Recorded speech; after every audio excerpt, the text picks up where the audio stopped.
incorporate a drill. So, I mean, I've made up a lot of them. I've stole some of them, kind of thing. So, I mean, they come from a variety of places, to be honest with you. But when I show the players game tape, I'll show them a drill that goes with that. Then I think when they perform on the field, that drill is to carry over into that. We had it last night.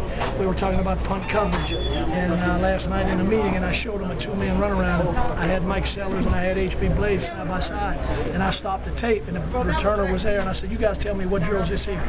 They said, "That's two-man runaround." I said, "Bingo, that's why we do it. It ain't a bullshit drill. It ain't a drill we just do to pass time. It ain't a drill to get you tired. It ain't a drill I've designed because I like it. It's a realistic thing," and all of our drills are like that.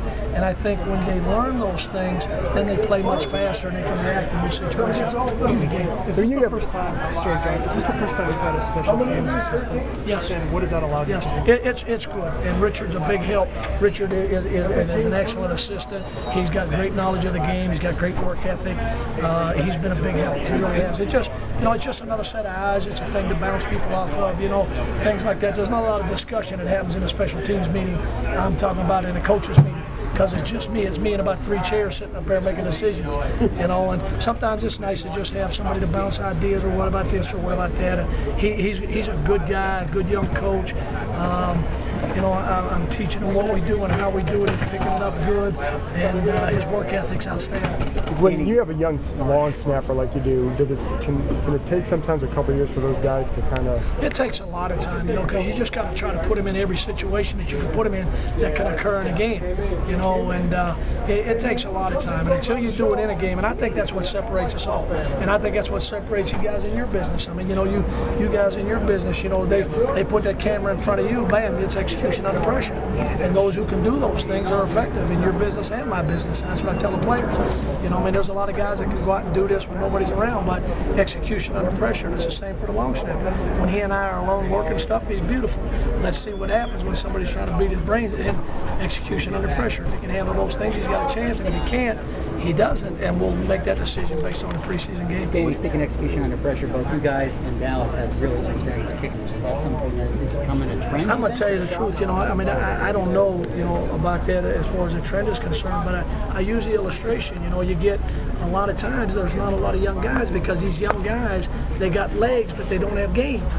They think it's just about banging balls. You got a directional kick, you got to get the hang time, you got to get the distance, you got to get the field goal, you got to get an onside kick. You got to, perfect a lot of skills. And some of these young kids that come out, like I work them out, and they'll kick off and they're great. I say, okay, show me your onside kick. Coach, I hadn't been working on it. You what? You're a professional football player, you haven't worked on an onside kick. I get it a lot from young guys, and I try to help them and explain to them, hey, that's why you're not in this league. It's so, there's not a lot of young guys, because again, I think they have strong legs, but they don't have game. How does Graham stack up to some of those guys? I'm sorry. How does Gano stack? I think he's going to be a good player. I really do. I feel good about him because I know him a little bit in game situations. I haven't been in 4 games with him, practicing with him, and those kind of things. So we're a little bit ahead as a true rookie kind of guy.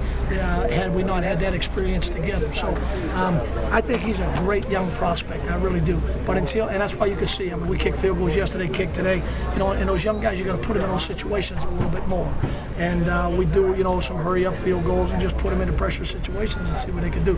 He stacks up good. I like the guy a lot. The first time you said to him, show me your onside kick video. Yes. He did? Okay. Yes. I didn't like it though. But he did throw one after. Hey, Terrence, obviously you guys drafted him for a reason. Didn't return one for a touchdown in college, but as a returner, what makes you think he could do a good job here? Terrence Austin has great vision. Off of his college tape, he had 77 returns, 44 and 33 on the kickoff and the punt returns. I watch him constantly. I got him on my thing. I watch him all the time. He's broke a lot of returns, but he hadn't been able to take him a distance, and we got to help him with that too. Sometimes you get lucky and you get them all knocked down, but not very often in this league. But he's got great vision. He makes quick decisions. He's got a good first step. He's going to get a great opportunity. We'll see how much he can handle. How's Josh holding your opponent? He's done good. He's done good. I mean, he really has. Yesterday was an outstanding day. Today, you know, I don't have the tape yet. I haven't done it yet. You know, and I don't. I mean, they look good, but it's hard to judge a 4-5 punt and a 4-2 punt by looking at it. I mean, I do it for a living, and I can't tell you till I get on that damn tape, you know, and be realistic about it. Some of them look good and they're not. Some of them look bad and they are. So you know, today I can't really comment on it until I break the tape down, and then we'll break down how his get off, his hang time, his distance, all that kind of stuff. But yesterday, to start the season, was a great day. He had a good day yesterday. Can you tell that he's been away from the game? He's a powerful guy. Not really. You know, he's played a long time, and he's a real professional. Takes great care of his body, you know, and those kind of things. So he stays up with the skills. You know, he's a tireless worker. But it just, again, I got to do a good job of judging how much we work him, you know, to not overwork a single guy. The thing that I get asked a lot, you know, and just to explain something, people say, well, you only have one kicker, you only have one punter, and people say, why do you do that? You know, well, the competition is there all the time. I mean, we could call a group of kickers, and I could work out 5 of them at 3 o'clock today. You know, and I don't threaten the guys with that, or you know, so they know that. You know, Graham Gano surely, as 4 games in the National Football League, doesn't think he has his team made. He's the guru and all that kind of stuff. Our long snapper, same way. He's never snapped in a game, you know, in an NFL game. So I mean, he surely don't think he got the team made. But if you think about it, with an 80-man roster, if we took another long snapper, we took another kicker, we took another punter, that's one less running back, or one less wide out, or one less DB that we have on our roster.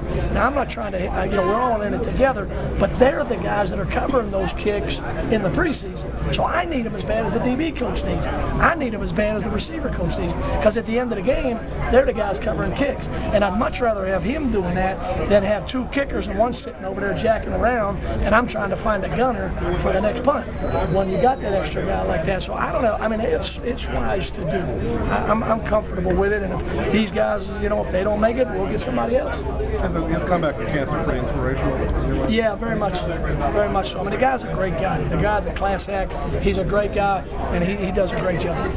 Thanks, Danny. Same time again tomorrow? No, man. I'll see you in February. I'll see you in February.